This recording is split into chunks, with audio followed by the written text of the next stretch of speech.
Bueno, ¿cuál es la idea de la charla que vamos a hacer hoy? Pues hablar del cerebro, pero sobre todo de la mecánica cuántica que puede haber en el cerebro. Entonces, primero lo que vamos a hacer es hablar un poquito del cerebro tal como lo conocemos, un poquito de biología, pero súper sencilla y rápida. Y después, claro, ¿qué es lo importante? ¿Por qué me importa a mí hablar de la mecánica cuántica del cerebro?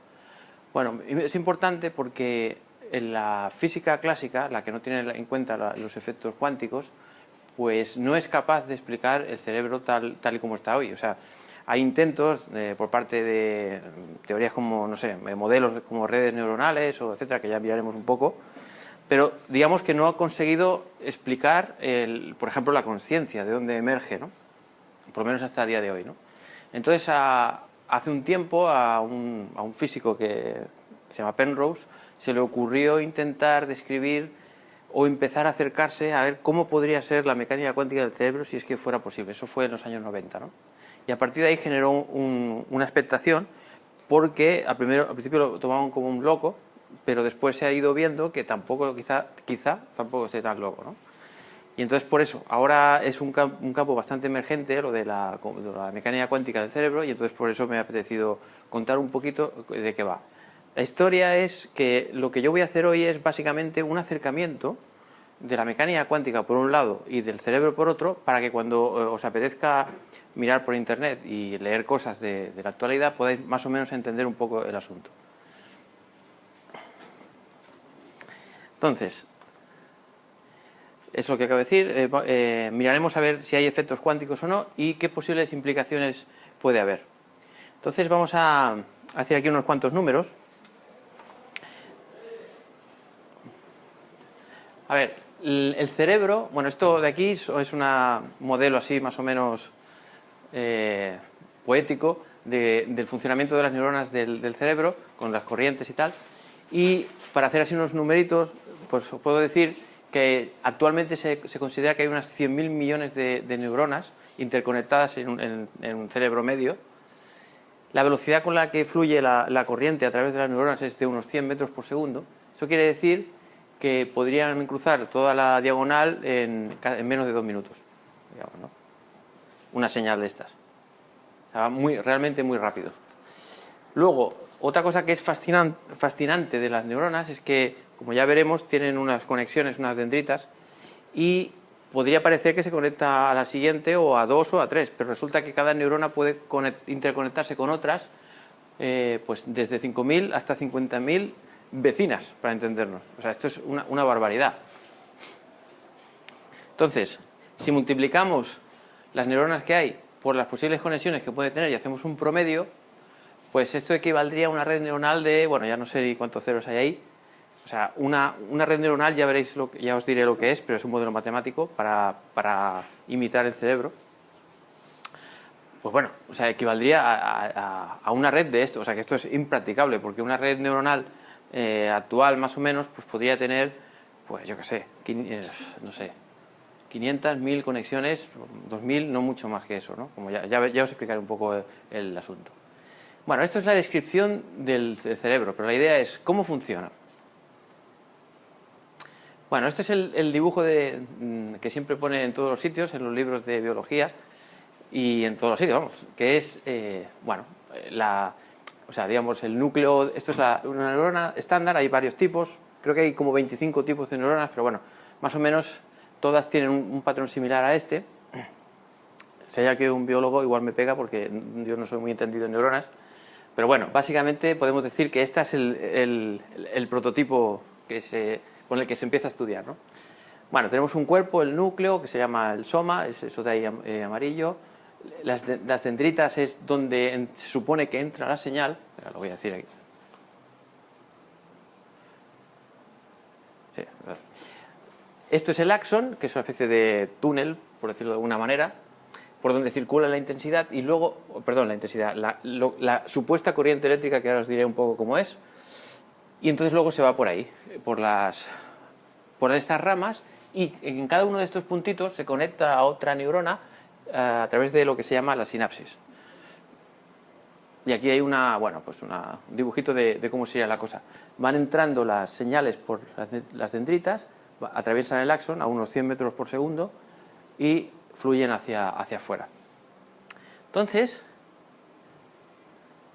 esto es el axón. Este es el trocito de axón. Y claro, uno se podía preguntar, primero, esas corrientes eléctricas, ¿qué son? ¿Como las corrientes eléctricas de toda la vida, de los circuitos de toda la vida?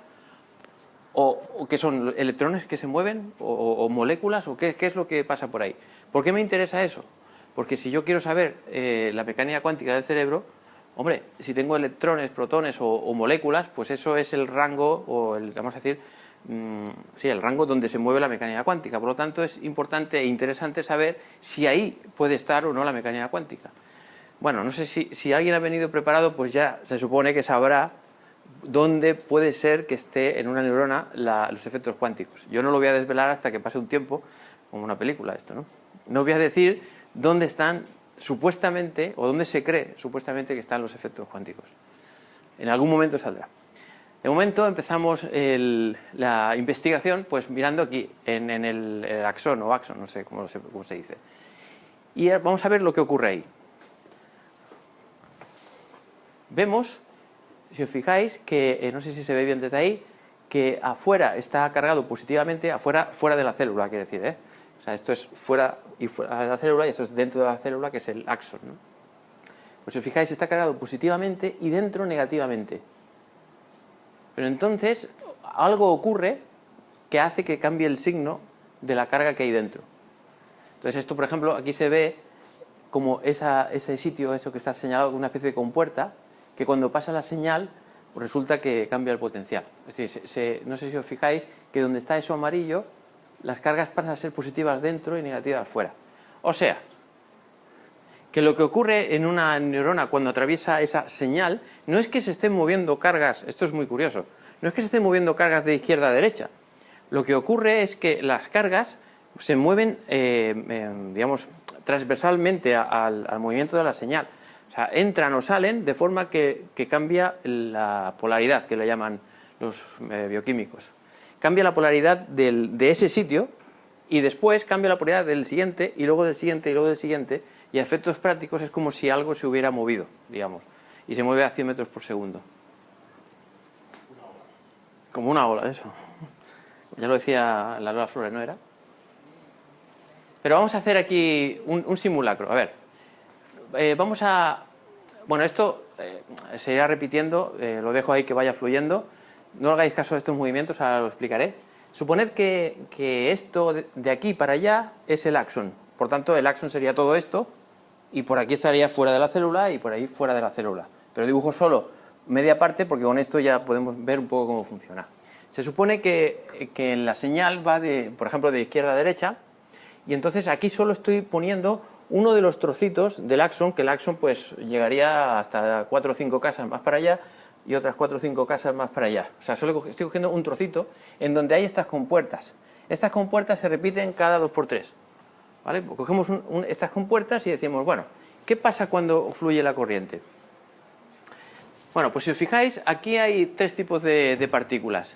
Las pequeñitas, que son estas de aquí, que son... No es que las he dibujado pequeñas no porque sean pequeñas realmente, sino porque no son demasiado importantes o trascendentales en la descripción esta. Bueno, estas cositas amarillas que hay por aquí son las moléculas de cloro negativas, son iones, todos son iones.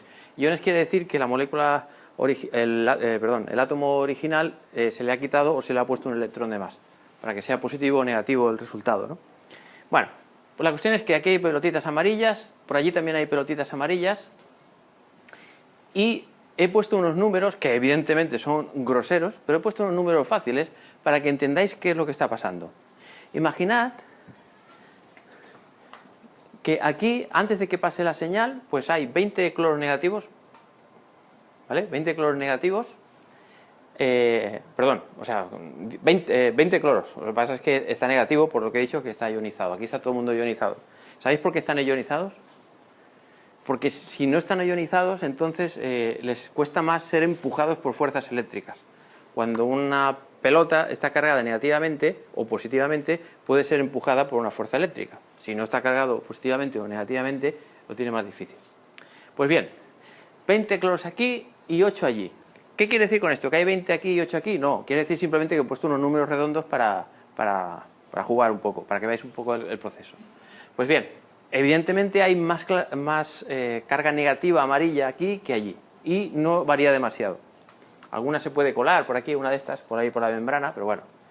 Después, lo importante es el potasio, que allí habría unos 5 y aquí unos 10, más o menos el doble, y allí de sodio, la Na, sodio, y aquí 5, ¿vale? Esto es inicialmente. Si uno hace las cuentas, empieza a contar cuántas cargas positivas y negativas hay sin importar el color que sea, pues resulta que da más 7. Y si uno empieza a contar todas las cargas que hay por aquí, positivas y negativas, pues resulta que da menos 5. Esto es el estado natural de la neurona. Aquí tenemos carga negativa y ahí positiva. Muy bien. ¿Qué ocurre cuando va a venir o está viniendo la señal? Porque esto es un trocito del axón. La señal empieza ya a venir por ahí. Entonces, ¿qué es lo que ocurre?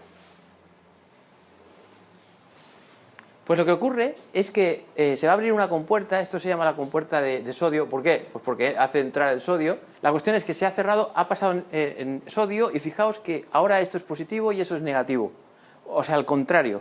Por lo tanto, las pelotitas azules dicen, hey, que la carga se ha ido a tomar por saco, ha cambiado. Por lo tanto, se abre la compuerta de potasio, alguna se cuela por aquí, Lo he hecho expresamente, se cuelan por aquí. Esto es una puerta que ahora os diré qué es. Entonces, lo que ha pasado aquí es que se ha intentado ir las bolas azules para compensar todas las positivas que han entrado, porque no es el estado natural. Al final, esto que he hecho tan rápido era para no esperar tanto, es que una vez ha pasado la señal, es decir, que ha pasado el positivo para acá, lo verde para acá y lo azul para allá, entonces por aquí sigue habiendo el proceso que va pasando todo el rato lentamente, en el que están fluyendo verdes para allá y azules para allá, para compensar y volver al estado inicial. Pues esto es el proceso por cómo funciona el pasar una señal a través del axón. Lo digo, esto conviene explicarlo porque es una cosa súper curiosa, digamos, ¿no? Entonces, ¿qué ocurre? Normalmente, no sé si alguien ha estudiado biología aquí en el cole o en la universidad o en algún sitio, pero si hay alguien que me esté viendo ahora y que ha estudiado esto, pues seguramente la primera vez que se lo dicen se hacen un lío monumental, ¿sí, no? Pero monumental. Fíjate que se puede explicar esto fácilmente sin... ¿Eres bióloga o algo? No, psicóloga. Ah, y te lo han intentado explicar y seguro que... Es muy liante, sí. Y ya has visto que tampoco es tanto. No. Sí, sí. De hecho, yo no soy ni biólogo, ni químico, ni nada parecido. Pero soy físico, por lo tanto tenía curiosidad por saber cómo va. Cuando intenté leer por aquí y por allá vi que digo, ¿pero esto qué es? Esto es un lío tremendo. Al final tuve que poner bastante concentración y al final pues era esto simplemente. A ver, no es tan así, esto es un esquema, pero esto es la idea. De hecho, como físico que soy, pues resulta que, claro, tengo que decir que en los años, a mitad del siglo XX, unos señores que se llaman Hodgkin y Huxley, pues inventaron un modelo matemático para explicar el proceso que acabo de decir. Esto lo digo solo de pasada y como curiosidad. Simplemente dijeron, ostras, vamos a intentar primero modelizar, es decir, encontrar un modelo físico que no sea igual, pero que se comporte de la misma manera para intentar ver primero si funciona ese modelo y luego si podemos predecir el comportamiento de una neurona. Bueno, la cuestión es que lo que hicieron, como era, no sé si los años 40 o 50, que ahí evidentemente la tecnología pues estaba muy de capa caída aún, ¿no? Pues entonces lo que hicieron es coger el animal que tiene la neurona más grande del universo. ¿Sabes qué animal es? Bueno, digo animal, y a lo mejor es mamífero o vete a saber qué cosa es. Pero bueno, digo animal porque seguro que es algo que está por ahí viviendo en la Tierra. El calamar. Resulta que el calamar son los bichos que tienen las neuronas más grandes, tan grandes que, no digo que a simple vista, pero que creo que casi a simple vista se podría ver, ¿no? Entonces hicieron estos experimentos, estos señores, con su modelo matemático y vieron que cuadraba perfectamente. Bueno, solo como curiosidad. Bueno, deciros que esto de aquí, solo, nada, 2 segundos, representa el canal del potasio, el canal del sodio, el canal del cloro. Eso representa la capacidad que tiene la membrana y hay los diferentes canales de iones que pueden ir de un lado a otro y se montan unas ecuaciones que son las ecuaciones de Kirchhoff y que tanto nos gustan los físicos y, bueno, y se resuelve. Deciros también que esto de aquí representa el trozo que yo he dicho, pero como el axón es grande, pues entonces tenemos que poner un circuito para cada punto de la membrana, para hacer bien las ecuaciones. Por tanto, es un monstruo de ecuaciones que se pueden resolver actualmente y se resuelven, de hecho, en bioneurofísica, o como se diga, ahí lo estudian en la actualidad.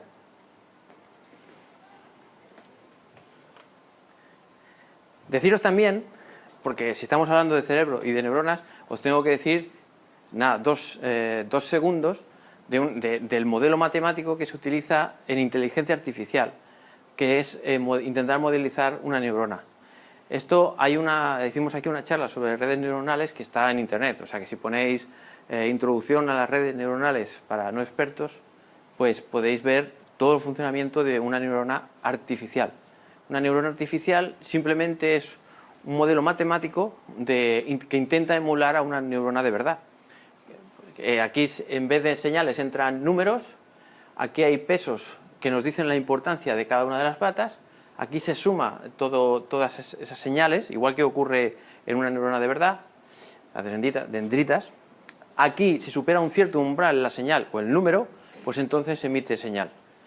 Y resulta que las neuronas, el modelo de redes neuronales ha sido altamente productivo y se utiliza en muchísimos ejemplos de inteligencia artificial, en el software. O sea que es un modelo bastante bueno. Y se puede ver aquí que hay algo que emerge en las neuronas que, bueno, evidentemente que no es consciencia ni nada parecido, pero podría engañar un poco y parecer un poco inteligencia. Poquito. Artificial. Bueno, lo que os digo, este soy yo en la charla colgada en internet explicando redes neuronales. Pero vamos aquí al meollo. Si me he saltado el axón, es porque la mecánica cuántica que hay en el axón no es la mecánica cuántica de la que os voy a hablar hoy. Lo que ocurre en el axón o en general en cualquier punto del organismo es que tenemos células. Y las células tienen pues dentro moléculas, macromoléculas, átomos, electrones, iones. Y como todo el mundo sabe, esos objetos pues, son descritos por la mecánica cuántica. Lo que pasa, como ya veremos en su momento, esa mecánica cuántica que está ocurriendo ahí ocurre solo ahí y no afecta a la gente que tiene al lado. Por lo tanto, esos efectos cuánticos no nos interesan ahora. Nosotros lo que nos va a interesar es lo que está tan de moda, que bueno, he visto por ahí en internet y en demasiados sitios la psicología cuántica o la biología cuántica o no sé qué cuántico, ¿no? Y entonces, claro, ahí en esos, bueno, hay mucha gente, gurús de la psicología, que utilizan conceptos de la mecánica cuántica para pues, hacer negocio, digamos, ¿no? Yo siempre digo que si ayuda a las personas y el efecto es neto, es decir, que no se han gastado mucho dinero y están felices, pues perfecto. Pero si no ocurre algo de eso, pues habría que mirar, ¿no? Entonces lo que voy a hacer hoy es intentar discernir qué significa cuántica en la psicología. Tú eres psicóloga, ¿no? Sí. Pues igual es por eso estar aquí, ¿no? Para ver qué dice de verdad la mecánica cuántica o qué tiene que decir, ¿no? Y también tengo que decir que después de lo que yo diga, que empieza ya, el campo está abierto. Es decir, que uno puede pensar y es compatible seguir pensando en que estos señores que están hablando y diciendo cosas curiosas, pues puede ser que tenga razón. Pero la ciencia llegará hasta donde os voy a decir. Bien. La mecánica cuántica es una de las cosas más complejas de explicar a la gente que no, en principio no es docta, ¿no? Se dice, en estas cuestiones. Pero claro, algo tenemos que hacer. Entonces yo he hecho ya varias charlas aquí intentando explicar la mecánica cuántica o la computación cuántica o introducción a no sé qué, introducción a la teleportación. Intentar siempre alcanzar un conocimiento, aunque sea poco, pero correcto, de la mecánica cuántica. Y yo creo que nunca lo he conseguido. Salvo quizá en una charla que también hicimos aquí, que se llama Entrelazamiento cuántico, en la que no puse ninguna fórmula, y todas las charlas que yo doy tienen 5.000, 10.000 visitas, no sé, 12.000 como mucho, 20.000, no sé. Pero la de entrelazamiento cuántico sin fórmulas, pero diciendo la verdad, sin fórmulas, 40.000 y pico, o 50.000. O sea que se nota que la gente quiere aprender, pero que las fórmulas son un poco un estorbo. Entonces, hoy he reducido aún más el número de fórmulas y de cosas, pero va a haber fórmulas, ¿eh? Va a haber fórmulas. Va a haber fórmulas. Pero las he reducido. Y lo que he hecho es introducir las matemáticas escondidas en cajitas. O sea, en vez de escribir una matriz, pues pongo una cajita y que se comporte igual que una matriz. Pero no hace falta que la ponga y así no os asustáis. Así que voy a hacer el reto de intentar explicar un poquito de mecánica cuántica lo suficiente como para que luego entendáis dónde puede estar y por qué es importante la mecánica cuántica en el cerebro. Entonces, os voy a decir las reglas de la mecánica cuántica. Tiene 3 o 4 postulados, depende del autor, son 3, 4 o 5, da igual. Pero bueno, 3 son los importantes. Esto, aunque os suene a chino, hay que leerlo y hay que memorizar de qué va el asunto. A ver, para nosotros, ¿la mecánica cuántica qué es? Bueno, la mecánica cuántica es decir, bueno, una teoría o un marco de referencia en el que hay un sistema, ya veré, voy a poner un ejemplo, justo después de esto voy a poner un ejemplo en el que voy a explicar todo. Y además un ejemplo con dibujitos. O sea que no hay problema. Pero si un sistema puede ser, por ejemplo, átomos o un trozo de material de algo o lo que sea, un sistema físico. Entonces, la mecánica cuántica dice que este sistema está descrito por una cosa que se llama vector. Y ese vector pertenece a un espacio vectorial de Hilbert. Aquí vamos a separar a 2 tipos de personas. Las que el espacio de Hilbert le suena a insulto, y espacio de Hilbert que le suena a, sí hombre, si esto lo di yo en la carrera, el espacio vectorial, del que me he examinado un montón de veces, de álgebra, de primero de carrera, hostia, sí. Así que los que no les suene el espacio de Hilbert, solo pensad que es una cosa que se hace en primero de cualquier carrera técnica, en álgebra, que es bastante sencillito y que es la hostia de potente, y solo es una estructura matemática, simplemente. Muy sencilla, pero que ahora da igual, ya iréis viendo en qué consiste. Y para el resto de personas que sepan lo que es el espacio vectorial, deciros que la mecánica cuántica se basa en un espacio vectorial súper simple, de toda la vida, con una pequeña detalle, digamos, y es que los números con los que estamos trabajando, los vectorcitos, pues los números que hay dentro pueden ser complejos. Una tontería, ¿no? Pero igualmente yo no voy a poner aquí ningún número complejo. Se puede hacer cuántica sin estos números complejos. Bueno, idea general de este postulado, que un sistema, para cada sistema está asociado un vector.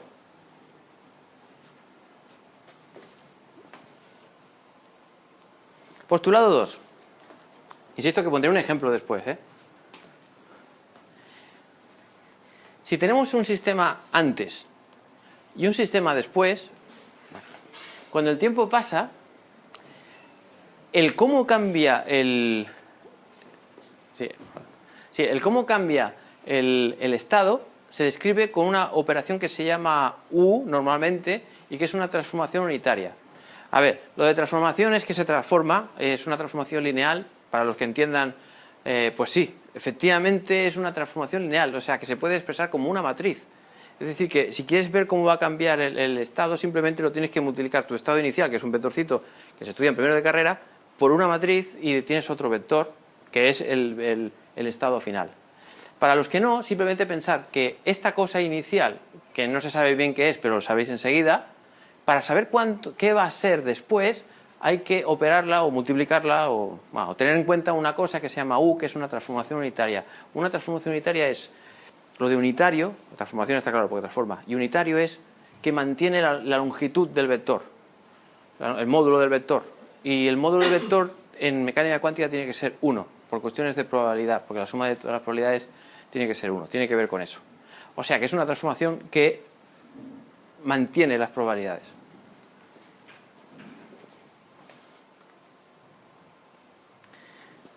Y postulado 3, que es casi el último casi, es el siguiente. Bueno, de hecho es el más importante, porque ¿dónde están todas las discusiones de mecánica cuántica? Bueno, los que sepáis de los conflictos de la mecánica cuántica o de psicología cuántica o biología cuántica o lo que sea cuántico, todo el mundo, y creo que la peli esta de Tú que sabes también, bueno, cuando uno quiere entrar a combatir a la mecánica cuántica, lo que hace es aludir a este postulado, que se llama el postulado de la medida, que es ¿qué pasa cuando se observa un sistema cuántico? Que parece que cambia y cosas de estas. Todo eso está aquí contenido y lo pongo simplemente para que quede constancia, pero voy a poner un ejemplo enseguida para que se vea todo esto. Pero bueno, básicamente lo que dice el postulado este es que para que algo sea observable en mecánica cuántica, lo que ha de pasar es que tiene que existir para cada cosa que quiera observar, por ejemplo la energía, o el momento angular, o la cantidad de movimiento, o cualquier cosa que yo desee observar en un sistema, para observarlo tengo que saber primero cuántos resultados posibles hay de esa observación. Por ejemplo, si quiero ver si una molécula está así o está así, abajo o arriba o izquierda o derecha, pues entonces habrá dos cosas verdes, dos cajas verdes de estas. Si la posible solución tiene 10, pues habrá 10 cajas verdes. Esas cajas verdes tienen que sumar 1, en realidad son matrices. Y cada una de esas cosas tiene que ser una cosa que se llama una caja hermítica positiva y que sume 1. Lo de hermítico simplemente es para asegurar que todos los números que salgan de por ahí sean reales, normales, no sean complejos. Lo de positivo significa que estamos hablando de probabilidades y las probabilidades tienen que ser siempre positivas. Y que sumen 1 porque la suma de las probabilidades tiene que ser 1. Bueno, pues si estás jugando en casa con un espacio vectorial y encuentras 3 matrices que cumplan eso y que sumen 1, eso está definiendo un observable de la naturaleza del sistema ese. Y para cada cosa normal y corriente siempre podemos encontrar una cosa de esas. Entonces, da igual esto si lo habéis entendido o no, pero para el que lo entienda o el que esté por aquí que sepa algo, que se quede con eso. Nosotros vamos a la versión resumida. El concepto que se os tiene que quedar es el siguiente, que un sistema, el cerebro, una neurona, una molécula, lo que sea, que está descrito por una función de onda o lo que sea, que es un vector, ya veremos qué es esto, sobre él se puede hacer una medida de un cierto observable que previamente tenemos que saber qué es lo que queremos observar y cuáles son sus posibles salidas, y el acto de medir, que aquí es donde está el conflicto, le llamaremos R. ¿Vale? Esto es lo importante. La teoría deja clarísimamente, y ha estado durante 70 años cada día comprobándose en el laboratorio, que un sistema bien definido por una función de onda, al ser medido y tener bien clarísimo esos 3 o 4 o lo que sea matrices del observable, cumple a rajatabla las probabilidades de que esto surja así. Pues con esas matemáticas súper fáciles se puede describir un sistema que es altamente complejo y sorprendente. Pero vamos a hacer ya el ejemplo, se acabaron los postulados, ahora ya empiezan los dibujitos. Vamos a ver. Porque siempre cuando se estudia mecánica cuántica se empiezan a decir un montón de cosas, pero nunca pones un ejemplo. Así que voy a poner un ejemplo bastante real. A ver, cuando uno quiere hacer mecánica cuántica, ¿qué tiene que hacer? Pues lo que tiene que hacer es, primer paso, elegir el sistema que uno quiere describir. Claro, ahora no me digáis, pues mira, el cerebro entero. No, porque tiene demasiadas variables, es demasiado complejo, nadie lo puede hacer. Hay que empezar por cosas sencillas. Pues no sabía, siempre todo el mundo pone pues una moneda que salga cara o que salga cruz, o una pelota que sea verde y roja. Bueno, supongo que si habéis visto vídeos en YouTube de cuántica, pues siempre pone o arriba y abajo y cosas de estas. Yo digo, venga, no, voy a hacer algo más real y más visible. Y voy a coger un caso real, bastante real, que es la molécula de amoníaco. No sé si la conocéis. Bueno, pues esta molécula consta simplemente de 3 hidrógenos y un nitrógeno. 3 pelotas azules y una roja, que son átomos. Todo esto forma una molécula. Esa molécula le gusta girar en torno a ese eje, este eje. ¿Vale? O sea, le gusta girar. Y resulta que tiene una cosa divertida esta molécula. Le gusta girar con la bola, el nitrógeno arriba, pero a veces también le gusta girar con el nitrógeno abajo. Vale, entonces, suponed que nos encontramos con esta molécula por primera vez en nuestra vida y decimos, como son moléculas súper pequeñas, un mundo subatómico, las leyes de la mecánica cuántica valen. Y si las leyes de la mecánica cuántica valen, pues yo quiero jugar, ¿no? Vale. ¿Qué es lo primero que hay que hacer? Bueno, no sé si... el segundo paso. Exacto, ya lo he puesto ahí. El segundo paso es posibles configuraciones, que le he llamado configuraciones, ¿no? ¿Cuáles son las posibles configuraciones del sistema?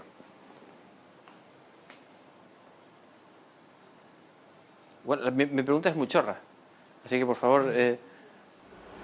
Depende un poco. Quiero decir que si solo miras la bola roja, pues solamente de arriba y abajo. Pero si tú miras, si quieres mirar la posición de cada uno de los átomos de hidrógeno, por ejemplo, tienes infinitas posibilidades, Correcto. infinitas matrices, Correcto. que al final te sumarán uno, pero que la propia observación lo que te hace es modificar la realidad. Correctísimo. Correctísimo. De hecho... Al final no podrás deducir mucho. Perfecto, no, perfecto. De hecho, en verdad no hay fin. Y lo que has dicho es clave, porque cuando uno... Ahí está la maestría, digamos, del que describe por primera vez un proceso, que tiene que intentar describir, digamos, en variables lo más, ¿cómo se dice?, características posibles y que describan bastante el sistema. Efectivamente, si está aquí puede ser una configuración, si está así otra, etcétera, etcétera, ¿no? Pero como esto es un modelo, digamos, sencillito, que es bastante aproximadamente bueno, pues vamos a considerar solo dos posibilidades. Que gire con el nitrógeno arriba o que gire con el nitrógeno abajo. En cualquier caso, ¿puede haber más configuraciones? Sí, pero vamos a suponer que en este modelo de juguete solo es posible estas dos cosas. Si hubieran más posibilidades, con la teoría que yo voy a dar y las reglas que yo voy a decir, se podrían incorporar perfectamente al juego. ¿Vale? Bueno, déjame llamarle a... Bueno, lo de 0 y 1 me gusta especialmente porque es súper sencillo.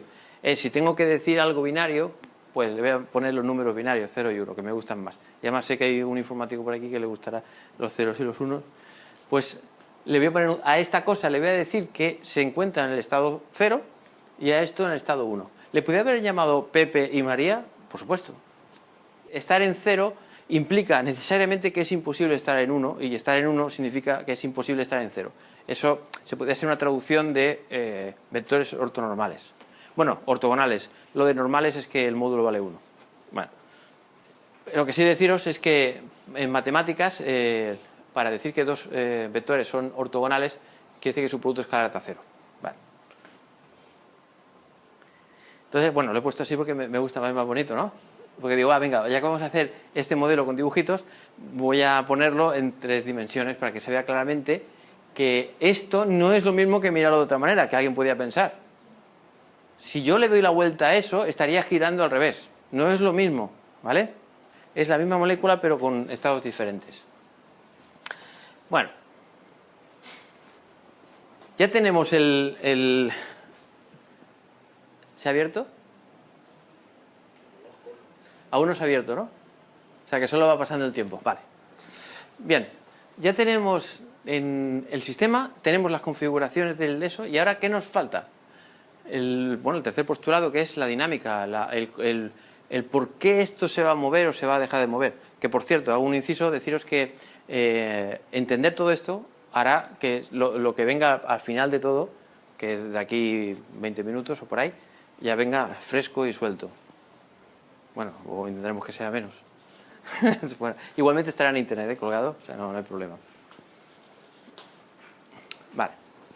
Bien, pues ahora lo que voy a hacer aquí yo es el siguiente simulacro. Ahí dentro de esa caja roja está la molécula. Entonces, mira, si se va abriendo. Vale. Es que se ha ido abriendo, ¿no? No. Qué fuerte. Vale, pues se ha adelantado a lo que quiero decir. Bueno, lo que aquí ocurre es lo siguiente. Tenemos la molécula ahí escondida en la caja, el tiempo va pasando y entonces cuando yo abro la puerta, la caja, lo que quiere decir es que hacemos una observación y miramos cómo está. Ahora, para decir que yo que hago una observación, tengo que decir cuáles mis cajas verdes, o sea, el observable. Entonces, en matemáticas sería dar dos matrices, pero conceptualmente significa que voy a hacer una observación, voy a observar, voy a diseñar un experimento para detectar si mi molécula está así en el estado 0 o está así en el estado 1. ¿Vale? Esto experimentalmente se puede hacer, tú solo dices a un físico experimental y te entiende perfectamente lo que tiene que hacer. En nuestro lenguaje es simplemente que vamos a medir si esta señora está arriba o está abajo, la pelota azul, el nitrógeno. ¿Vale? Y fijaos que sale. Habéis ido viendo, ¿no? ¿Qué patrón veis que hace? Os dejo un momento para que lo veáis. Esto es una molécula que está completamente aislada de su entorno.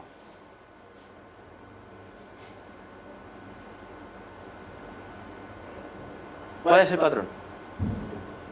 50% de las veces. Parece ser que ocurre eso. ¿Tenía que ocurrir eso? No. No tenía que ocurrir nada. Nosotros no tenemos ni idea. ¿Alguien sabe cómo se comporta el amoníaco?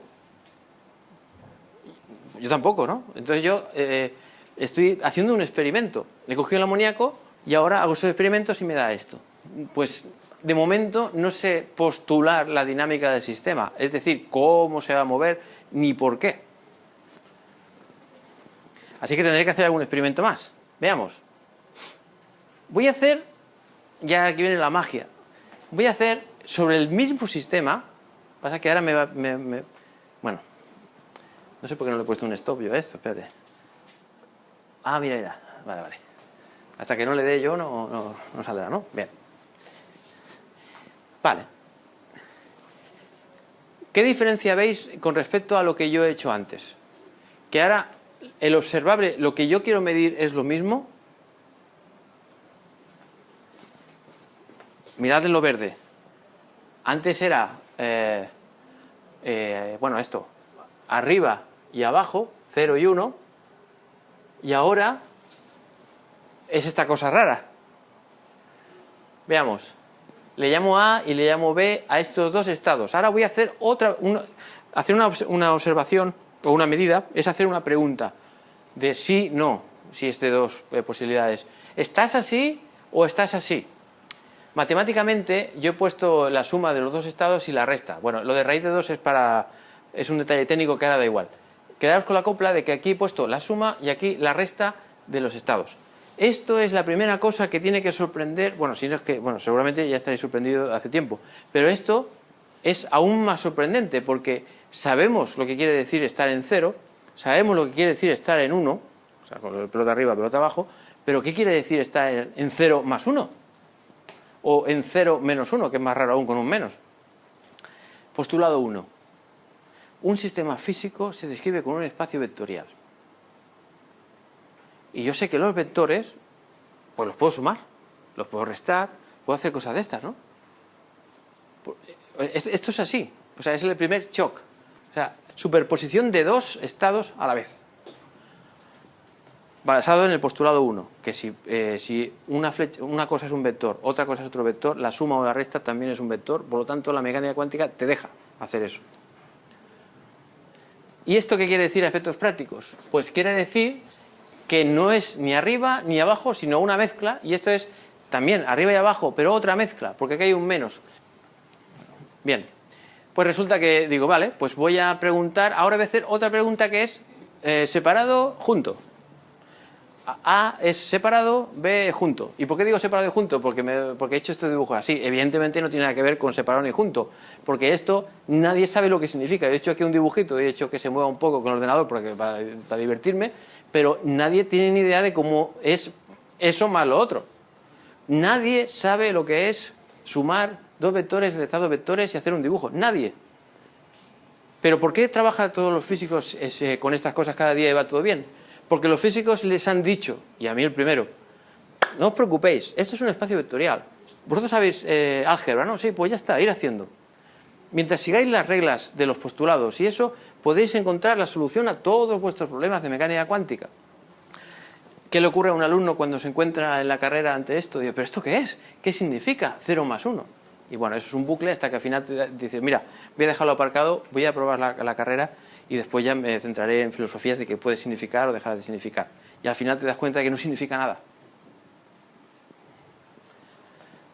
Bien. Pero como las reglas están bien claras y funcionan y durante 70 años parece que estoy vendiendo aquí la cuántica, pero es que lo único que ocurre es que me gusta mucho, ¿eh? Pero que podéis no creer la cuántica para nada, ¿eh?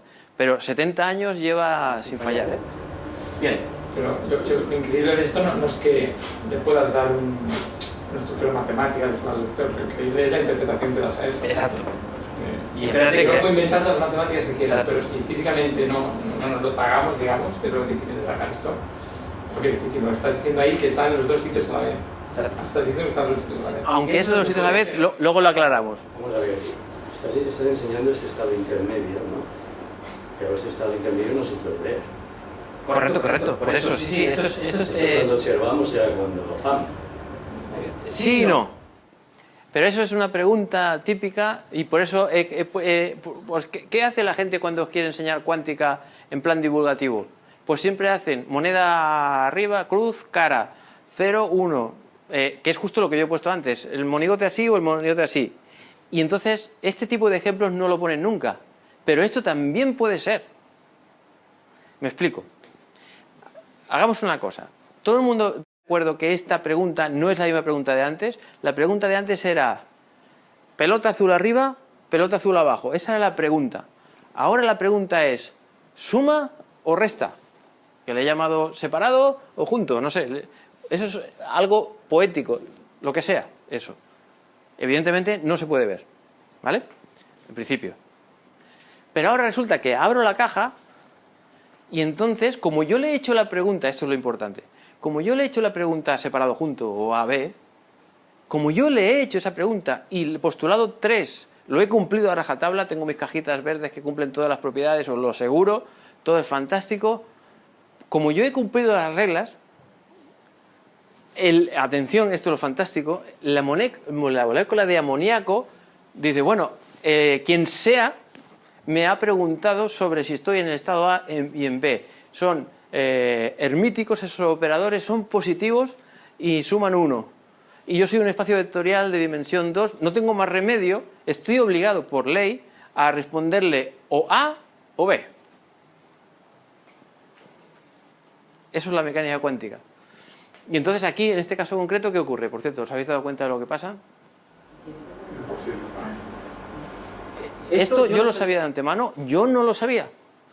Eso es experimentar. Estamos haciendo aquí el simulacro de investigadores que están investigando, que por cierto, luego si queréis os puedo decir durante 5 segundos cómo se haría eso en la práctica, ¿vale? Todo esto de la cajita.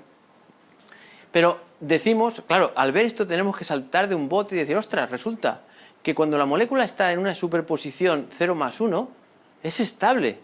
Está todo el rato igual. Bueno, igual, dando vueltas, ¿no? O haciendo lo que sea que signifique eso de 0 más 1. Pero está en el estado A todo el rato. Por lo tanto, el estado A es importante, como ahora veréis, porque es estable. Y cuando un sistema está completamente aislado y es estable, le podemos asociar una cosa, que va a ser lo primero que le vamos a asociar. No lo digo ahora. Pero que sea estable es muy importante. Ahora hacemos una cosa, cogemos esa molécula, la tiramos a tomar por saco y ponemos otra igual, ¿vale? Esta ya hemos visto que si medimos y está en A, estará en A todo el rato, ¿vale? Vamos a otra. Cogemos otra molécula y le preguntamos también la misma pregunta, A o B. A ver qué da. Bueno, esta casualmente da B ahora, ¿no? Y ahora también B, ¿no? Hostia, B también. Ya os podéis imaginar que va a dar B todo el rato, ¿no? Pues ya os lo digo yo, que va a dar B todo el rato. Por lo tanto, ahora os estoy poniendo, digamos, la dificultad en vosotros, que es intentar que vosotros mismos digáis, ¿qué está pasando aquí? Pongáis las reglas. Yo he seguido las reglas, ¿qué está pasando aquí? Bueno, pues lo que habéis descubierto es que el estado 0 no es estable, pelota arriba, no es estable, el pelota abajo tampoco es estable, porque lo habéis ido viendo que iba cambiando. Cambiáis la pregunta. Que cambiar la pregunta significa, vamos a ver si detectamos el estado estable, o los estados estables. Yo, como ya sabía de qué iba el amoníaco, que lo conozco un poco, ya le he hecho esta pregunta, pero si esta pregunta hubiera cambiado, le hago otra pregunta. ¿Cuántas posibles preguntas tengo? Infinitas. Tantas como combinaciones, como bases que tiene un espacio vectorial que tiene infinitas. Por lo tanto, seguro que encuentro una. Bueno, si la dinámica no depende del tiempo, seguro que encuentro alguna, pero bueno, en fin. Total, conclusión de este rollo. El estado A y el estado B son, por separado, estables. Si empieza en A, sigue en A. Si empieza en B, sigue en B. El sistema S está aislado, ¿verdad? Si un sistema está aislado, a los físicos, ¿qué nos gusta?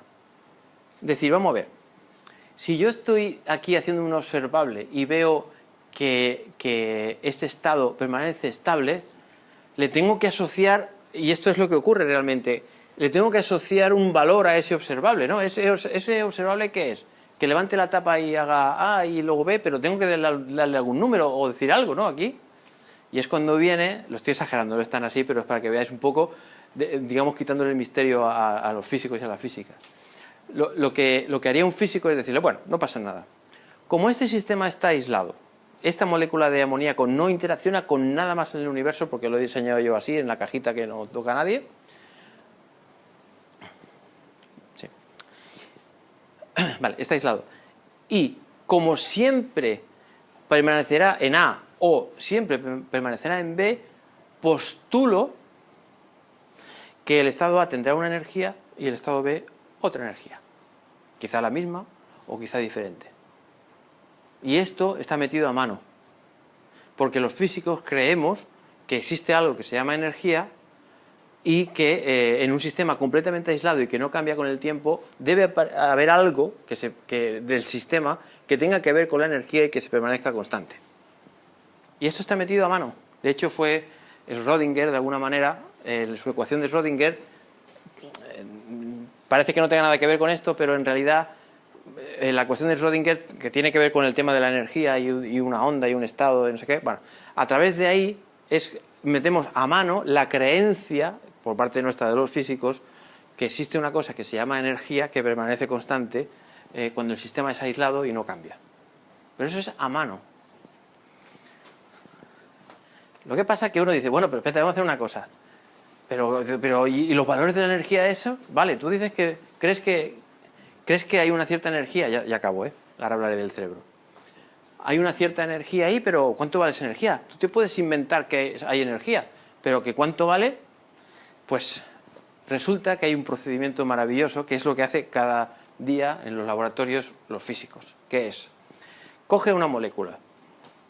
Esa molécula de amoníaco está en A o en B, ¿no? Eso está clarísimo, perfecto. Si los dos tienen la misma energía, pues, tío, lo llevas claro para detectar qué energía es. Pero si por casualidad uno de esos estados tiene más energía que el otro, te digo yo el truco. Pon esa molécula de amoníaco rodeada de un ambiente electromagnético, o sea, ponle un poquito de entorno, no sé, un poquito de, no sé, no la aísles del todo, déjala ahí en mitad de una habitación y mira si la pones en A, si sigue estando en A, o si la pones en B, si sigue estando en B. Si resulta que tienes la leche o la potra, ha pasado, ¿no? Bueno, si tienes la suerte que pasa de uno a otro, y entonces emitirá un fotón con la energía que es la diferencia de las dos configuraciones. Y midiendo la energía de ese fotón, podrás saber la diferencia de energía. Y en física lo que importa es la diferencia de energía, no exactamente la energía, sino la diferencia. Y tendrás estudiada la molécula de amoníaco perfectamente. Y así es lo que se hace. Por eso muchas veces se mira el espectro en las galaxias, cuando miras la composición de las estrellas, no estás mirando la estrella, estás mirando la luz que viene de las estrellas. Y dentro de la luz de las estrellas hay mucha información. Y aquí ya ha pasado, ¿no? Resulta que yo he colocado bueno, yo no, supuestamente el investigador, hemos estado haciendo experimentos y hemos visto que si colocamos la molécula en B y he puesto EM, que quiere decir el campo electromagnético, que es dejarla en mitad de la habitación, con más átomos y, bueno, dejándolo por ahí que juegue con su entorno y que no esté aislada, pues resulta que al cabo de un tiempo emite un fotón. Y ese fotón, medimos su energía, y esa es la energía, que es la diferencia de energías de los dos estados. Entonces, una podemos decir que es energía cero y la otra energía esto. Que, por cierto, me podéis preguntar por qué, en vez de poner una E de energía, le pongo esto. Pero creo que ya os he dicho tanto que los que me estén escuchando, que sepan cuántica un poco, física, ya sabrán por qué lo pongo, y los que no, da igual. Imagina que aquí hay una E y se acabó. Asociamos entonces energía a cada uno de los estados y nos hemos quedado súper anchos. Hemos ya resuelto el problema. Esto es lo que haría un físico cuando se presenta o una molécula o un sistema nuevo o algo. Lo que hace es justo lo que acabamos de hacer. Posibles configuraciones del sistema, posible dinámica del sistema, haciendo experimentos, cómo se comporta, y asociarle una energía a los estados estables que, según el postulado, bueno, según algunas creencias, si las cosas no cambian con el tiempo, bueno, normalmente se puede encontrar, y casi todos los sistemas tienen estados estables de energía bien definida. La diapositiva que viene ahora no la voy a explicar, ¿vale? Pero la pongo un momento solo para que, y digo de fondo, lo digo para la gente que me esté escuchando, que aquellos que estén entusiasmados con estas historias, por lo menos que sepan, que veáis la U esa que yo he dicho, qué pinta tiene. Es una matriz que se puede encontrar a partir de las cosas que he dicho. Y esto es, digamos, lo de aquí es una forma alternativa de la ecuación de Schrödinger. Solo lo pongo por alguno de por aquí que le guste cómo conectar las cosas, digamos, ¿no? A partir de lo que yo he dicho y de un postulado que es la ecuación de Schrödinger, que es un postulado 2 pero alternativo, se puede construir la dinámica del sistema. Y esta matriz te da la dinámica del sistema, te responde a todas las preguntas que tú quieras. Porque esta matriz es la que conecta un sistema en un tiempo con el mismo sistema en otro tiempo, y con esta matriz lo que te dice es qué va a pasar transcurriendo un tiempo. Y luego con mis matrices verdes le puedo hacer las preguntas que yo quiera y tengo controladísimo el sistema, lo escribo en los libros, escribo un artículo y digo, tengo estudiada la dinámica de la molécula de amoníaco. Venga, otra cosa.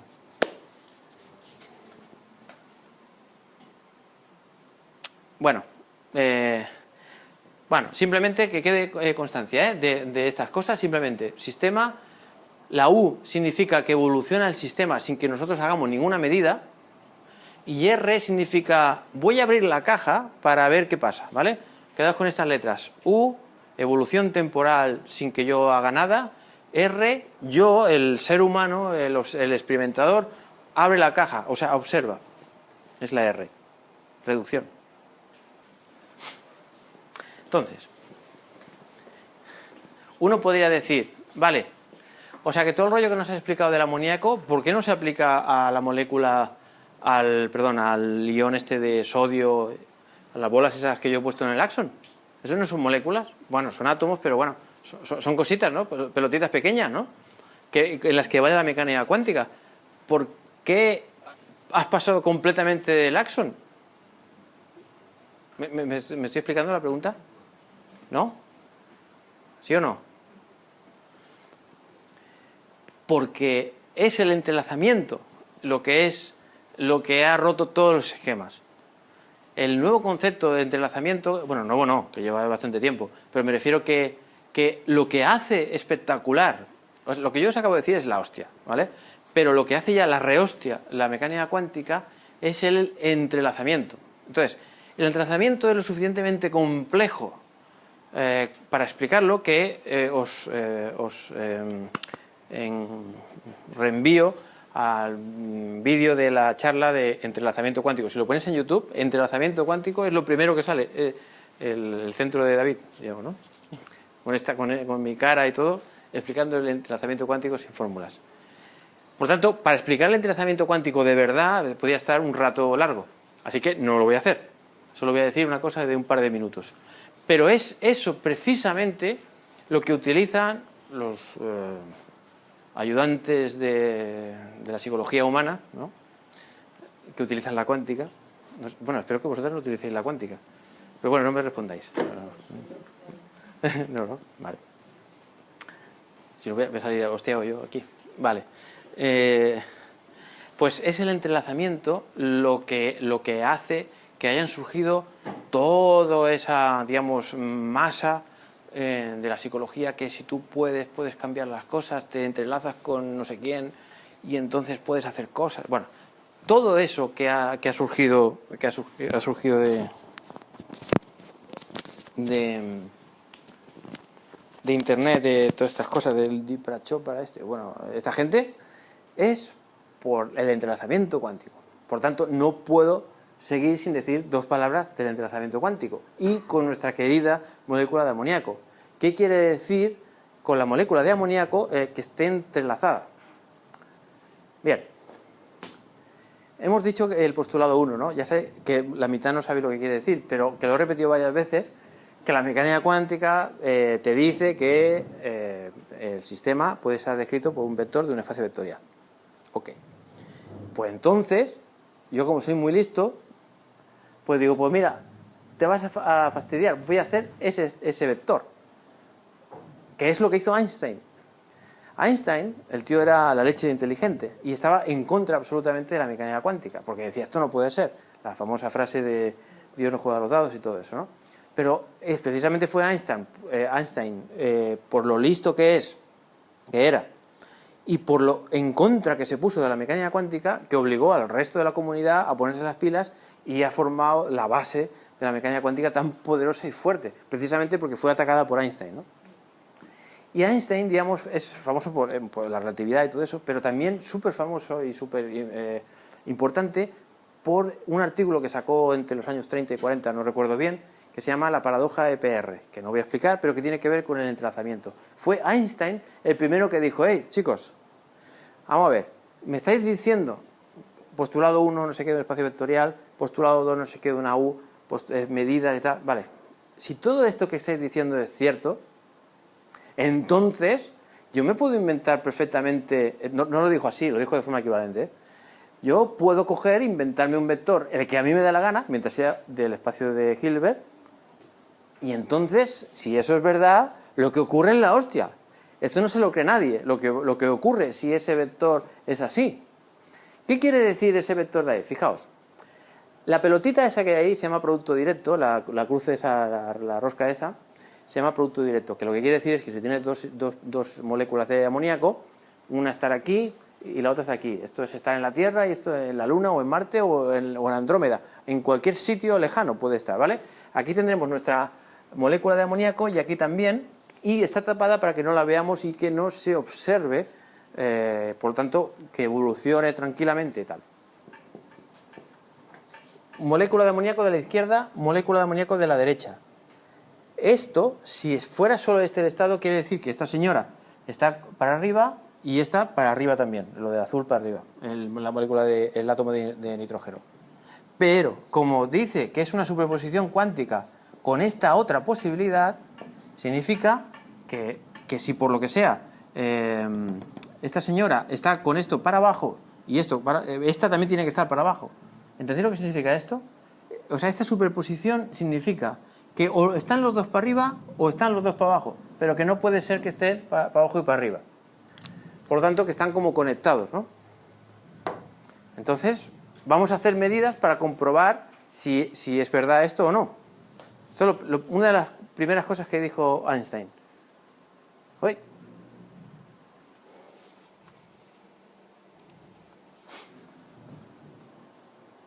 Efectivamente, la he cagado. Porque, pues, perdonadme, la he cagado porque él tenía que haber puesto 0,1.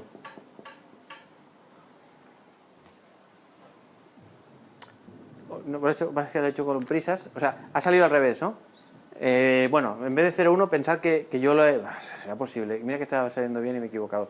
Bueno, simplemente pensad que si aquí salía para arriba y también si aquí es para abajo, os lo creéis, ¿no? Vale, gracias. Vale, por lo tanto, resulta que parece que están como conectadas. Porque si os fijáis, lo que yo he hecho aquí, si os habéis fijado, es medir primero aquí.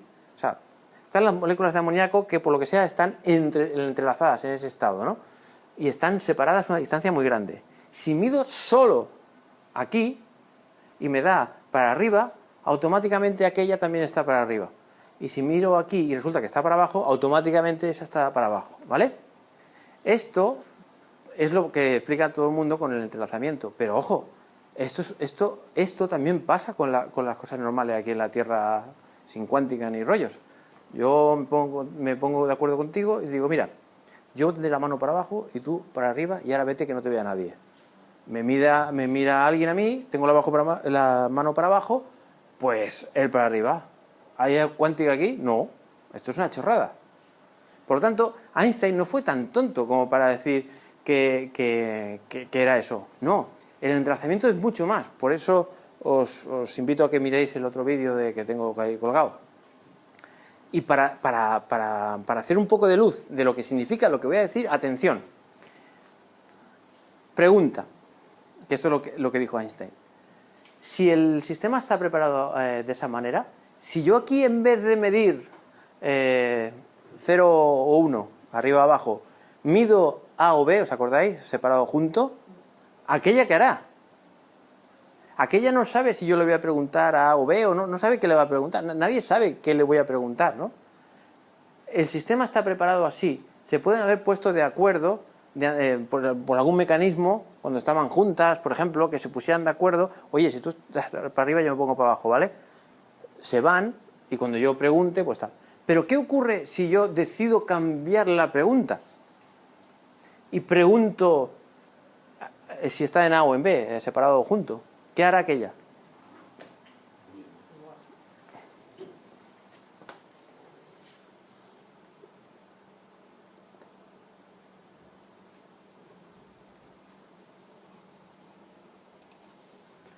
Y seguro que me he equivocado, ¿no? Me he equivocado, ¿eh? O no me he equivocado, espérate.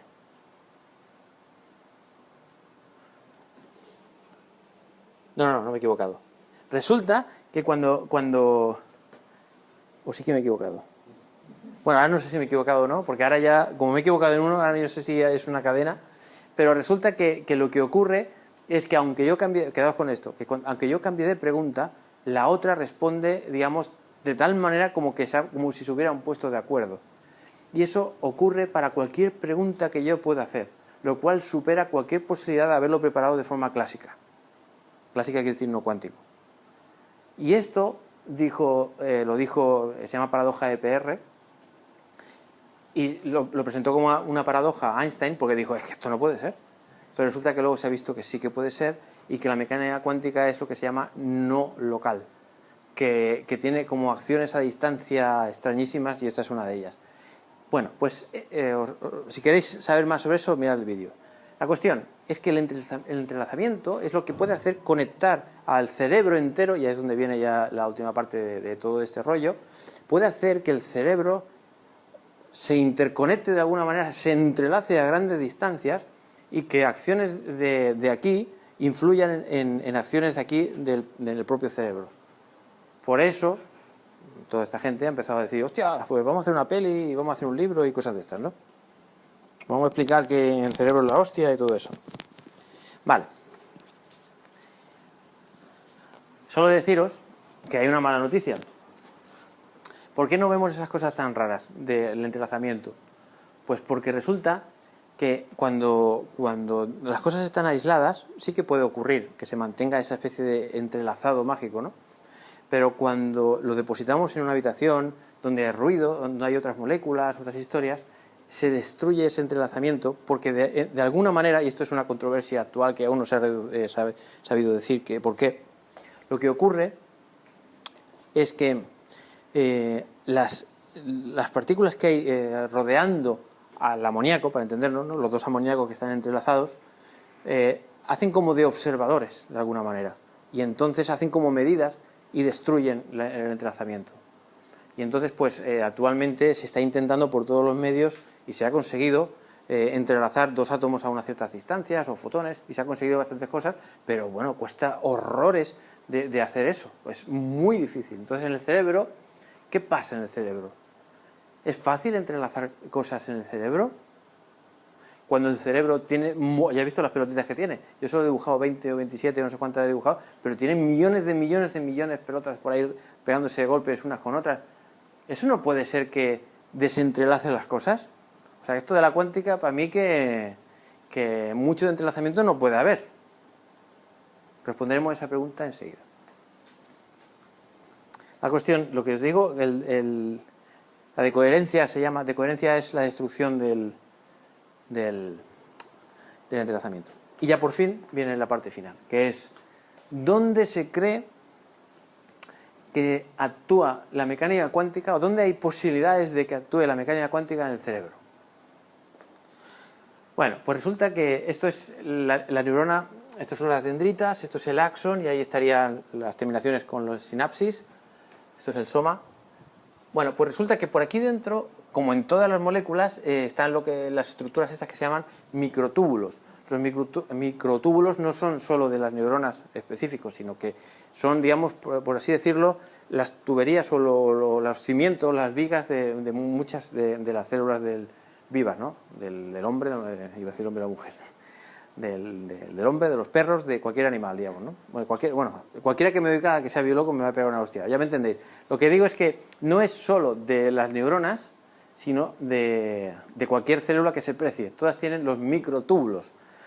Y los microtúbulos, para entendernos de momento, simplemente pensad que son como tuberías que están formadas por unas cosas que se llaman, los ladrillos de las tuberías serían las tubulinas. ¿Vale? Entonces, luego, pero son como tubitos, ¿vale? Como cilindros. Ahora diré para qué sirven más o menos. Y lo interesante es que entre estas cosas negras son los microtúbulos, entre los microtúbulos hay unas cosas que la gente le llama MAPS, que es Microtubule Associated Protein, más conocido como MAP, MAP. Yo me río porque me hace mucha gracia estas abreviaturas. Dices MAP y parece que sea la hostia. Vale. ¿Qué son los MAPs esos? Pues son, bueno, aquí de hecho son todo proteínas. O sea, ¿qué es una proteína? Lo digo siendo físico, ¿eh? Para mí una proteína, por lo que he ido viendo, es una macromolécula muy gorda, ¿vale? Que se dobla entre sí y que tiene funciones, que se mueve para aquí y para allá, o transporta no sé qué, o cositas, ¿vale? Son como taxis, ¿no? Bien, pues resulta que estas cosas que conectan los microtúbulos, que se llaman estas proteínas que están ahí asociadas a esos microtúbulos, lo que hacen es, de alguna manera, orquestar el comportamiento de los microtúbulos, poner orden, ¿vale? Para más información, pues preguntarle a un biólogo, ¿vale? La cuestión es que, acercándonos un poco más a los microtúbulos, vemos que tienen esta estructura, estos son los maps que he dicho, y después, deciros, pues nada, he hecho un dibujito súper tonto, que es que lo que ocurre con los microtúbulos en general, en las células, lo que se creía hasta ahora y lo que se cree también, es que se utilizan como carreteras para transportar moléculas. O sea, estas pelotitas que son guay, las pongo varias veces porque me ha costado un poco hacerlo. Ok. Bien, pues ahora os he presentado los microtúbulos.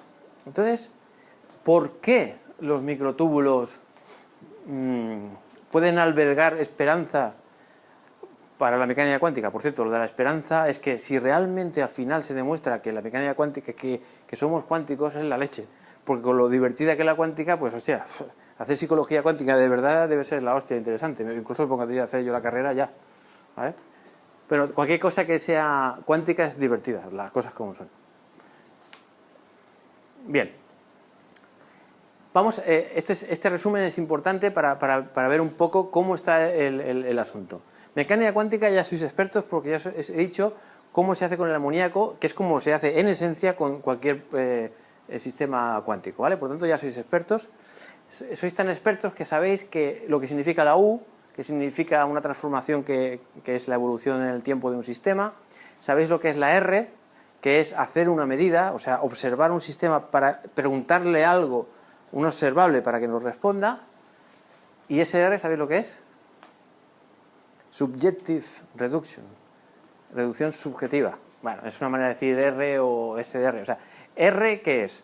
Pues que por alguna cosa se ha hecho una medida, quizá porque ha tocado una pelota y ha pensado que era una pregunta y ha respondido el sistema, o lo que sea. SR significa que es el observador, el experimentador, en el que subjetivamente está mirando para tener una respuesta del sistema. y las novedades eran OR y OR, ahora os diré. La cuestión, los procesos cuánticos importantes para el tema del cerebro son, primero, la superposición cuántica, que quiere decir, en la molécula de amoníaco, que sea un bailoteo de arriba abajo o arriba menos abajo. Entonces ese bailoteo, esa cosa se llama superposición cuántica, no colapsa en el sentido de que si no se hace ninguna medida ni nada, pues eso va evolucionando, como vais viendo, como os he dicho, va evolucionando, que en el caso de la A se mantiene constante, pero en el caso si es 0,1 va variando. Pero bueno, que va haciendo la dinámica que le toque. Bueno, se le llama evolución de Schrödinger o la mecánica cuántica de Schrödinger, lo que sea. Y viene gobernado por la U. Bien. He puesto eso en verde porque es lo que se ha comprobado durante 70 años. ¿Vale? O sea, que es lo que la comunidad científica acepta, o el 95% o el 99% acepta como válido, contrastado experimentalmente. ¿Qué también acepta la comunidad? Pues lo que se llama la interpretación de Copenhague. ¿Alguien sabe lo que es la interpretación de Copenhague? Sí. Cuando el observador observas, pues realmente intervienes en la observación, ¿no? Exactamente.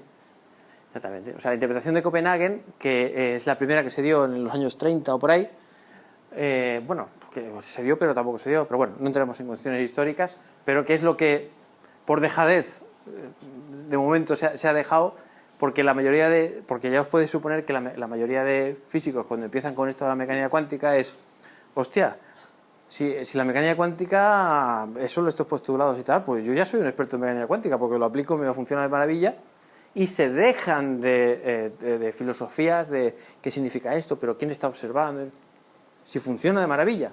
Por eso tampoco se ha avanzado mucho con el tema de la interpretación de Copenhague. Es ahora cuando se empieza ya a... Bueno, también está la interpretación de Everett de los universos paralelos, que si queréis os digo alguna frasecilla sobre eso. Pero bueno, en esta interpretación lo que ocurre simplemente es la molécula de amoníaco, nuestro sistema, ¿por qué iba a pasar a estar arriba, abajo o cualquier otro estado? Bueno, pues puede ser que ocurra porque se entrelace con el entorno, con las moléculas que tiene alrededor, se entrelace porque interacciona con su entorno y claro, con tanto ruido, pues entonces se destroza el entrelazamiento y colapsa en alguna de las posibilidades que puede tener la molécula.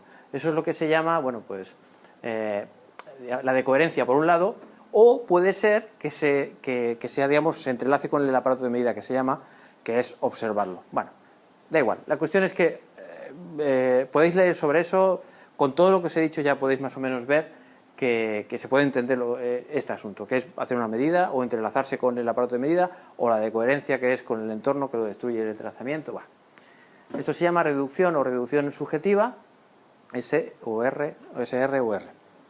Esto es lo que hasta el día de hoy es lo que se sabe. ¿Qué es lo nuevo? Pues resulta que en el libro que precisamente me regalaste tú, el de Penrose de hace 10 años, no, 15, no sé cuánto, en ese libro, por primera vez, creo que es la primera vez o casi la primera vez, en la mente, ¿cómo se llama? No. La mente del emperador. Pues ese libro, mítico, que es buenísimo ese libro, por cierto, muy bueno, pues ahí Penrose, el famoso, archifamoso físico y matemático, pues dilucidó sobre la mente en general, sobre la computabilidad, no computabilidad, sobre si puede ser inteligencia artificial, bueno, o sea, hizo toda una disquisición sobre el cerebro y acabó haciéndose la pregunta de si había cuántica o no había cuántica y tal.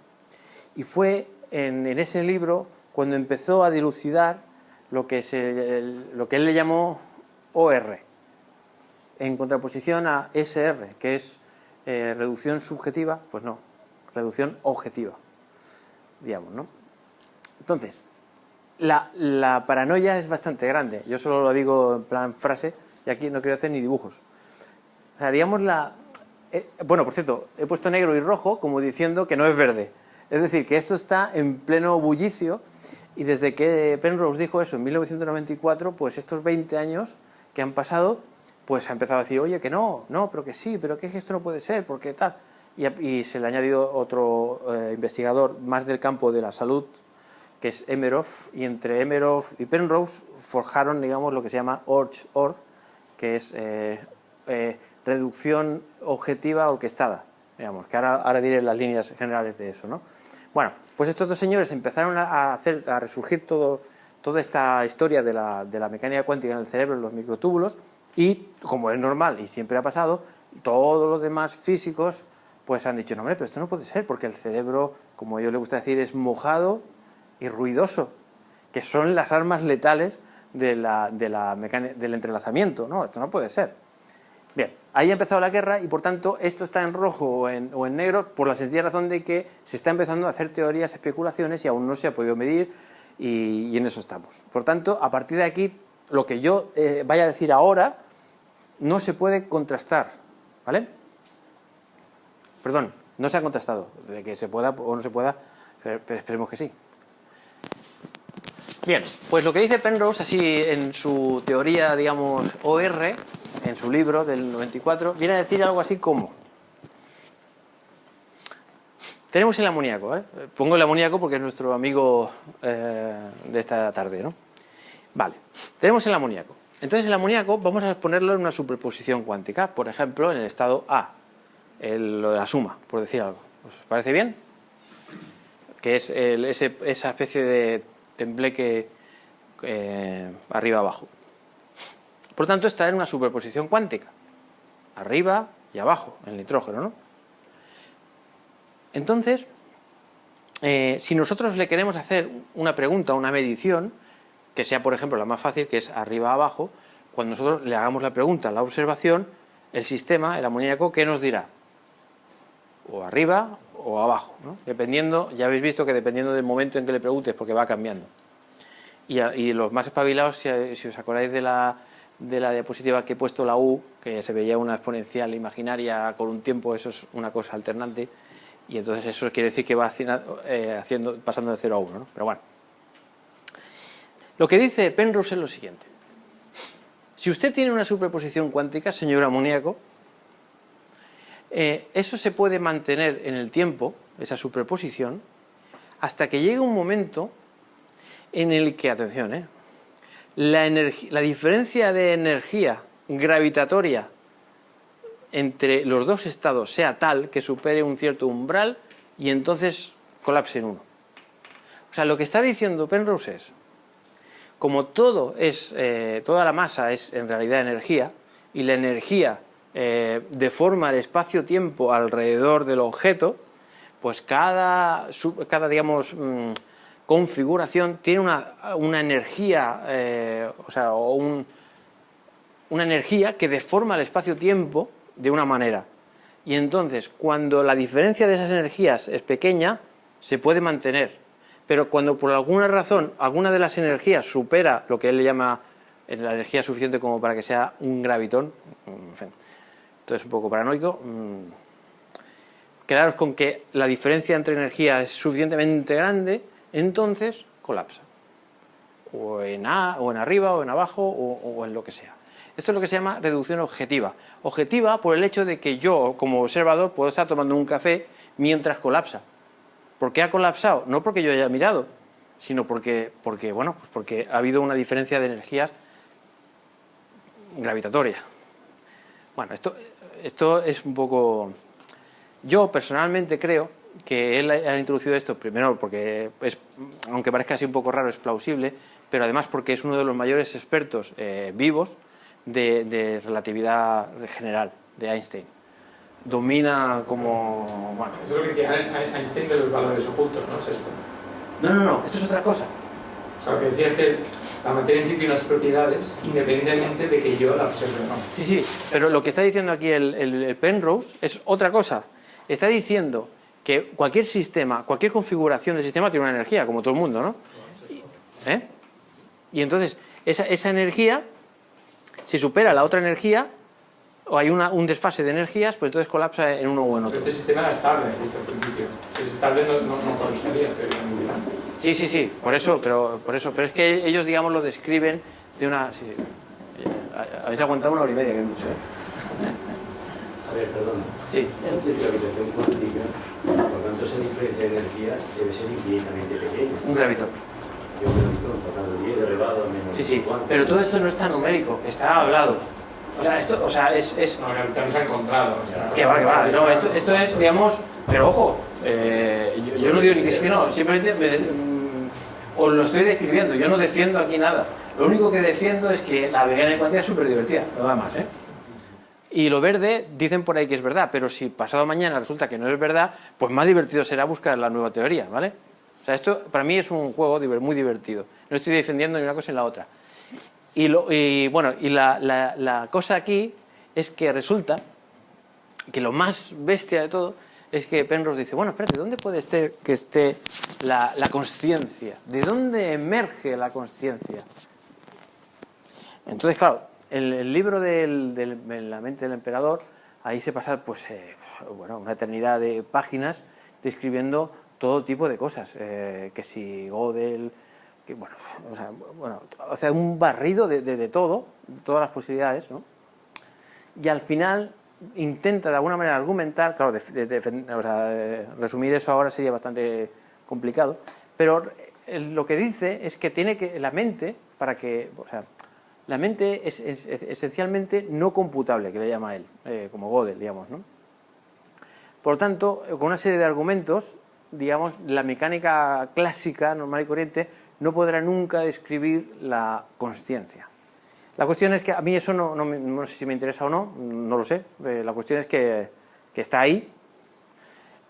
Y lo que él viene a decir es que la única posibilidad razonable, según él, es que la mente tenga algo de cuántico, la consciencia tenga algo de cuántico, porque lo cuántico también tiene algo de no computable, ¿no? En ese sentido de cuando se autogobierna y tal, pues ahí puede haber una esperanza, ¿no?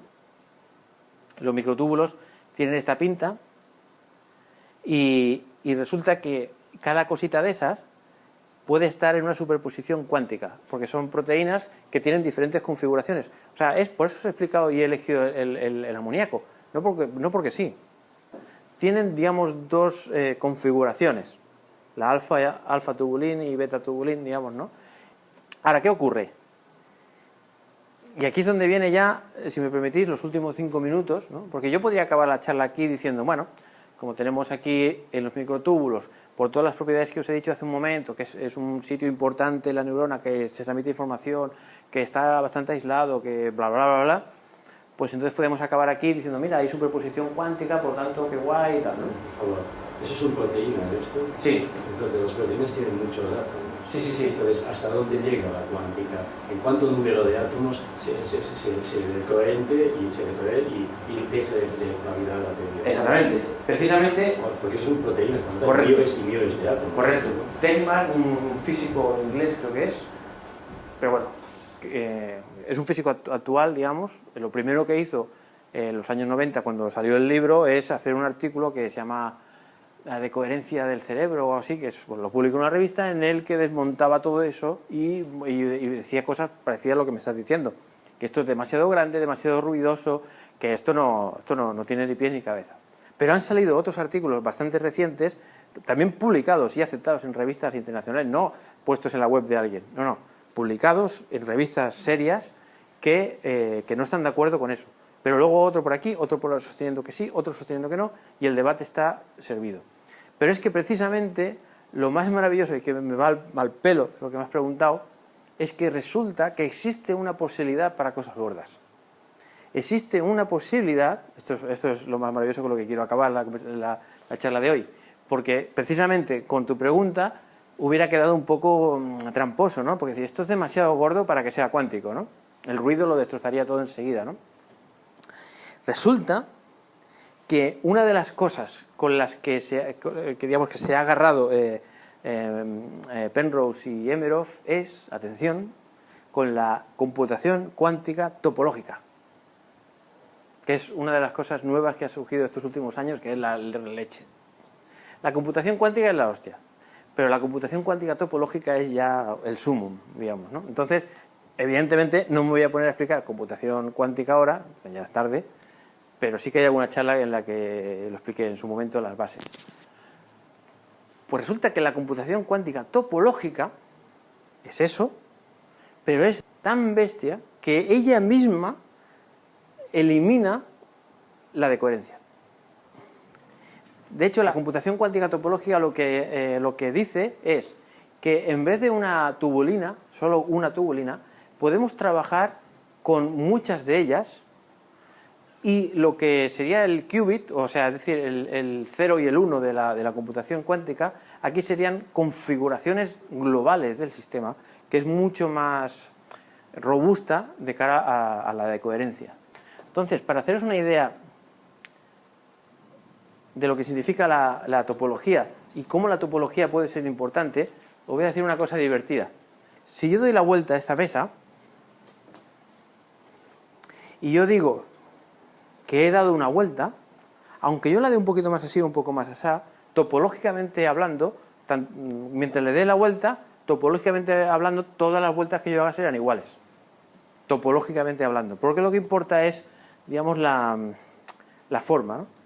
En cuántica, por ejemplo, hay un famosísimo experimento de Aharonov-Bohm de los años 40, 50, no sé, 60, en el que vieron por primera vez que la cuántica también tenía aspectos topológicos. Topológico en cuántica quiere decir que coges una pelotita, un electrón, por ejemplo, que está aquí, y de alguna manera lo haces mover a través de un sitio donde fluye campo magnético, eso es como, imaginaos que es un pequeño imán, ¿vale? Pues si coges un electrón y lo mueves alrededor de un imán y lo vuelves a poner aquí de forma que no ha pasado nada más que eso, el vector, acordaos del postulado 1, el vector que había antes que describía el electrón y el de después no es exactamente el mismo, sino tiene una pequeña diferencia que tiene que ver con la cantidad de flujo que hay aquí. Esto es la primera vez, porque no había ocurrido en ningún caso más, la primera vez en el que algo topológico global, digamos, afectaba al estado de la partícula. Bueno, imaginemos que estos puntitos azules son las tubulinas de un microtúbulo. Entonces, hay alfa o beta, tubulina alfa, tubulina beta, igual que el amoníaco. Imaginaos que por lo que sea yo tengo un estado cuántico global, un vector global para todo un microtúbulo grande que consista en el que algunos son rojos y otros azules, algunos están para arriba y otros están para abajo. Fijaos que esas cosas rojas primero valen una cosa, luego valen otra, a medida que va pasando el tiempo se encienden unas lucecitas y otras, ¿no? Pero decidme, ¿qué tienen que ver todas esas lucecitas cuando cambian de una a otra? ¿Que todas qué? ¿Qué tienen en común todas? Se delimita un espacio cerrado. Que es un circulito, ¿no? Por lo tanto, es una variación topológica, o sea, perdón, es una variación, pero que topológicamente es lo mismo, porque es solo una deformación de un círculo, para entendernos, ¿no? Por lo tanto, si somos capaces, y de hecho se está en ello con semiconductores, de crear una dinámica que pase de uno a otro, o que dejemos que pase de uno a otro y que tenga la misma energía, o sea, que sea estable, podemos almacenar en ese sistema cualquier información cuántica muy robusta. Y que sea un círculo puede ser que signifique codificar algún tipo de información. Por ejemplo, si fueran dos círculos, querría decir otra cosa. Quiere decir que hacer círculos significa configurar o almacenar algún tipo de dato o de información. Lo bueno es que sistemas como estos se pueden hacer que se le permita al sistema que el círculo cambie, por tanto que el sistema evolucione tranquilamente, pero que no sea que no deje de ser un círculo. Por lo tanto, la información permanece almacenada ahí fantásticamente. Y luego, ¿qué pasaría si se rompe y deja de ser un círculo? Pues resulta que estos sistemas, que ya digo que se están intentando construir, se autorreparan ellos solos. Porque resulta que se rompa un círculo significa pasar a un estado excitado, que el amoníaco significaría estar en el estado en el que cuando se rodea de ruido emite el fotón y vuelve a estar en el estado anterior. Pues aquí lo mismo. Aquí el estado de más baja energía es el del círculo. Y cualquier cosa que se rompa significa ir a un estado de mayor energía que si lo dejas así, que pase un tiempo, emite un fotón y vuelve a bajar. Por lo tanto, es un sistema autoestable y que soporta muy bien la decoherencia. Y esto es un truco Maravilloso. Adiós. Ya está, ya está.